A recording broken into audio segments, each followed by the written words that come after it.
Good evening, folks. Thursday, May 9th, 9:39 p.m. Eastern Time. Like the Miami Heat of first round, the Cleveland Cavaliers are now tied with the Boston Celtics 1-1 after rattling off a victory in the house that many people have built over many years and won many championships inside of. Tonight, only one team was going to leave with a win, and it was not the home team. They did not look so familiar with the parquet, excuse me. The Boston Celtics shot 8 for 35 from downtown. They only turned the ball over 7 times. The Cavaliers hit 13 threes, shot 55% from the field, had the first ever playoff 2010 game from Evan Mobley. You had Richard Jefferson saying, Donovan Mitchell wants to pass today. Meanwhile, he ends up hitting 5 of 7 threes, 29, 7, and 8. Ends up being a plus 38, giving him one of the most impactful Cavs playoff performances of all time. Yes, all time includes the beginning of time to today. Max Strus, a massive rebound, 12 and 6, couple big second half threes. Max Strus played the entire second half, did not come out of the game. Caris LeVert finally looked like the guy you thought could come in off the bench and be that sixth man, super sixth man, putting up 21, 6, and 3. Got several texts after the first quarter. Hey, Zach, what do you think about Caris LeVert's performance? Where are the over-unders sitting? And I said, go with the under. But, well, that's how it works sometimes. Cleveland Cavaliers arrived in style, and they're going back to Cleveland all tied. There's a lot of reasons to not be optimistic, even coming off a win of this magnitude, because you just won a road game by 24 points against the 64-18 Celtics. Well, remember what the Miami Heat did literally 2 weeks ago? They got their doors blown off in game 1, and in game 2, they did the thing. They won because no Celtic had an effective game. Peyton Pritchard had the most efficient stat line on 13 points of 6 of 10. Tatum and Brown each 7 of 17, 2 for 11 from downtown. Horford 4 of 9. Drew Holiday 2 of 7. Derek White, who some nights looks like the best player on the Celtics and even a top 10 player in the league when he's locking in on defense, offense. Derek White is one of the best clutch ratings I've ever seen. And no, I've not looked at his clutch numbers. I've just watched him in the clutch. Hit threes, his game winner against the Heat last year, which sent the series from being over to a miraculous 7th game following going down 0-3. They're obviously missing Kristaps Porzingis, but with the talent they have, you cannot blame one missing 7-3 player as the reason they don't win. To me, the outsider perspective of Boston, maybe they missed Marcus Smart a little tonight. Maybe. I kind of forgot he was there for 10 years, and it dawned on me after the first quarter, oh, hey, Marcus Smart's not there. You're replacing him with Drew Holiday, who's Defensive Player of the Year worthy guard. Marcus actually has a deep play on his resume. And Derek White. The two of them are both tremendous defensive players. But Marcus Smart was the heart and soul of that team for years. He really had the hearts of all the fans, old and young. They didn't lose, though, because Marcus Smart wasn't there. They lost because Donovan Mitchell was plus 38, because Evan Mobley was plus 35, because Caris LeVert was plus 14, because Max Strus was plus 23, because Isaac Okoro had 12 points on 5 for 6. Darius Garland only shot the ball 8 times. Normally, you'd be screaming and kicking and punching the ceiling. Why did your max contract guard shoot the ball 8 times? Here's the key to those 8 shots. He made 5. 4 of 5 from 3. The Celtics cut a 7-point lead to 1 very early third quarter. And this is where the Cavs showed that this wasn't going to just become an 0-2 hole. What exactly happened in that stretch? Tweeted it in real time. Here's exactly what was said. Boston cuts Cat 7-point lead to 1. How do they respond? Darius deep 3. They get a stop. Donovan 3. A couple possessions later, Darius drops to Okoro for the layup. The lead goes from 7, roller coaster, to 1, back up to 9. The lead goes back up to 9, and they just went onwards and upwards all quarter long. The lead then all of a sudden got to 15. Then it was 20. I blinked a couple times, and the Cleveland Cavaliers were beating the best team in the world by 30 points. The Cavs could go on and lose the series 4-1. They could. That's a real possibility that the Celtics come out in game 3. You can't be on top of the world after winning game 2 in the second round.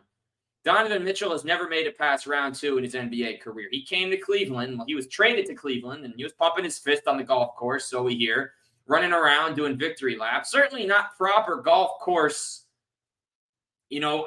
behavior, but I'm not a golfer, and I fully condone Donovan's excitement. Because if I was traded to the Cleveland Cavaliers, I would be through the roof. Because my name is not Joakim Noah. But Donovan wants to go to the conference finals. All these rumors keep coming out. Evan Sidery was the latest reporter. Oh, the Heat would love to get their hands on Donovan Mitchell this summer. Oh, every team wants to get their hands on Donovan Mitchell. Okay, well, a lot of teams want a lot of things, but they're not going to have Donovan Mitchell.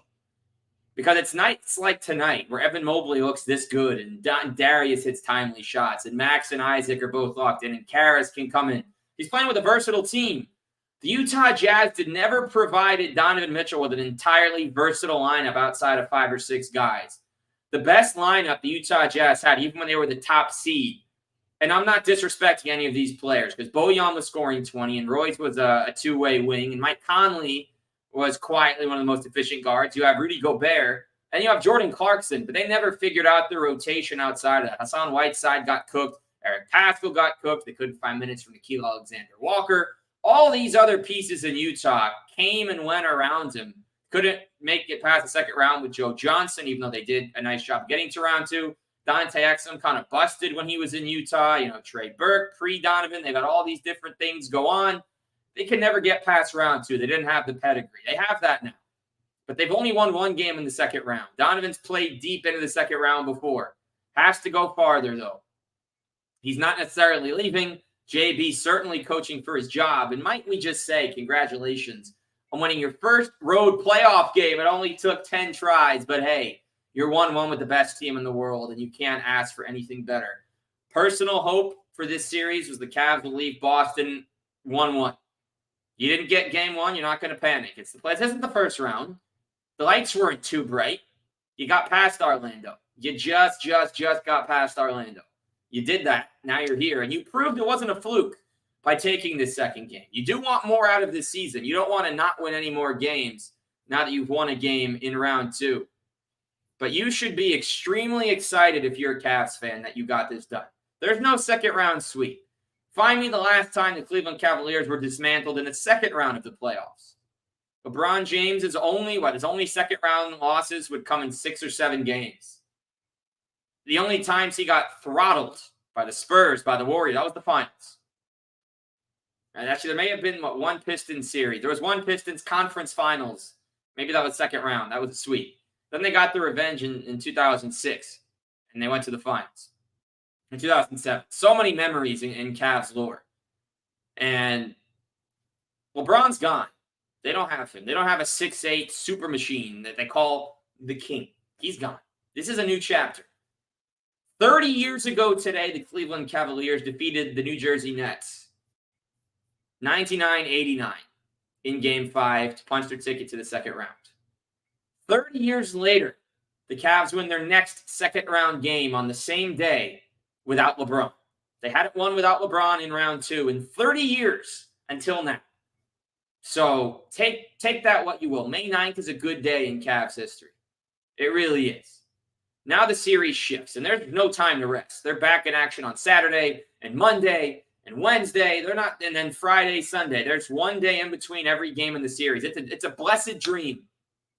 Pinch me, I would say, if you told me my team was playing every other day for a week and a half in the second round of the playoffs. Also, pinch me, where's the rest?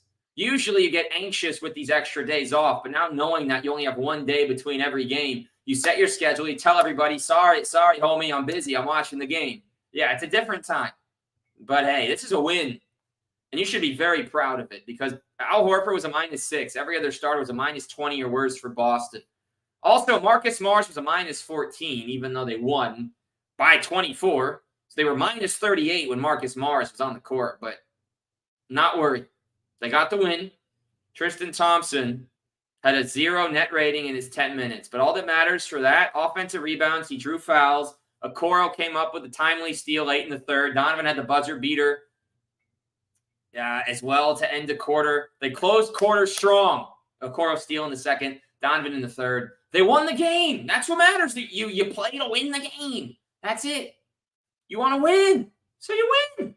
It's 1-1. It's Cleveland. It's Boston. It's resuming on Saturday, 8:30 p.m. So if you want to sleep all day, go right ahead. You're not missing anything. Zach Weiss, cross the Cavs, back Saturday. Peace.